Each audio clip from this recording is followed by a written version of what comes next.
बहुत समय पहले आनंदपुर नाम का एक सुंदर राज्य था। वहां का राजा वीरेंद्र धन दौलत से भरपूर था, लेकिन उसकी एक बुरी आदत पूरे राज्य में चर्चा का विषय थी। उसका लालच। राजा के खजाने में सोना चांदी ढेरों मात्रा में था, फिर भी उसका मन कभी नहीं भरता था। वह हमेशा सोचता, थोड़ा और मिल जाए तो अच्छा होगा। राजा के लालच के कारण प्रजा परेशान थी। कर लगातार बढ़ते जा रहे थे और लोगों की मुश्किलें भी। एक दिन राजा को पता चला कि महल के नीचे एक पुरानी सुरंग है, जिसमें अनगिनत सोना छिपा है। यह सुनते ही उसका लालच और बढ़ गया। वह मजदूरों के साथ सुरंग की ओर चला गया। सुरंग के अंत में उसे सचमुच ढेर सारा सोना मिला। उसकी आंखें चमक उठीं। वह खुशी में इतना खो गया कि यह भी नहीं देख पाया कि सुरंग की दीवारें धीरे धीरे कमजोर हो रही थीं।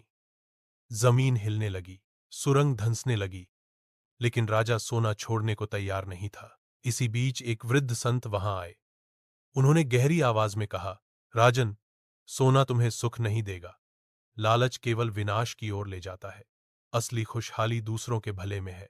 राजा को अपनी गलती समझ आ गई। वह तुरंत बाहर निकला और संत से क्षमा मांगी। सुरंग भी उसके निकलते ही ढह गई। उस दिन के बाद राजा ने कर कम कर दिए, प्रजा की मदद की और पहली बार संतोष से जीवन जिया। सीख: संतोष से बड़ा कोई खजाना नहीं होता। बहुत समय पहले एक राज्य में रुद्रसेन नाम का राजा रहता था। वह ताकतवर था, बुद्धिमान था, पर उसकी एक बड़ी कमजोरी थी, लालच। उसे कभी किसी चीज से संतोष नहीं होता था। जितना मिलता उससे दोगुना चाहिए होता। राजा के खजाने में सोने की ईंटें, चांदी के सिक्के और अनमोल हीरे भरे थे। फिर भी वह रोज नए कर लगाता ताकि और दौलत जमा कर सके। जनता परेशान हो चुकी थी, लेकिन राजा की भूख बढ़ती ही जा रही थी। एक दिन राज्य में एक साधु आया। उसने राजा से कहा, महाराज, मैं आपको एक जादुई कटोरा दे सकता हूँ। इसमें जो भी डालोगे वह सोना बन जाएगा। राजा की आंखें चमक उठीं। उसने तुरंत कटोरा ले लिया। अगले ही दिन राजा ने कटोरे में चावल डाले, वे सोना बन गए। फल डाले, सोना बन गया। राजा खुशी से झूम उठा, लेकिन उसका लालच अब और बढ़ गया। उसने अपने सबसे कीमती जवाहरात, महल की सजावट, यहाँ तक कि जनता के लिए जमा किया गया अनाज भी उस कटोरे में डालना शुरू कर दिया। एक दिन राजा ने सोचा, अगर मैं खुद को कटोरे के ऊपर झुकाकर अपना परिधान डाल दूं, तो शायद मेरा पूरा शरीर भी सोना हो जाए। साधु की चेतावनी याद आए बिना उसने ऐसा ही किया। कटोरा चमक उठा और राजा सोने की मूर्ति में बदल गया। जब जनता को यह पता चला, लोग दुखी तो हुए, पर राहत भी मिली। अब राज्य को कोई लालची राजा नहीं चलाता था। साधु वापस आया और बोला, लालच हमेशा इंसान को वहीं ले जाता है जहां से वापस आना मुश्किल होता है।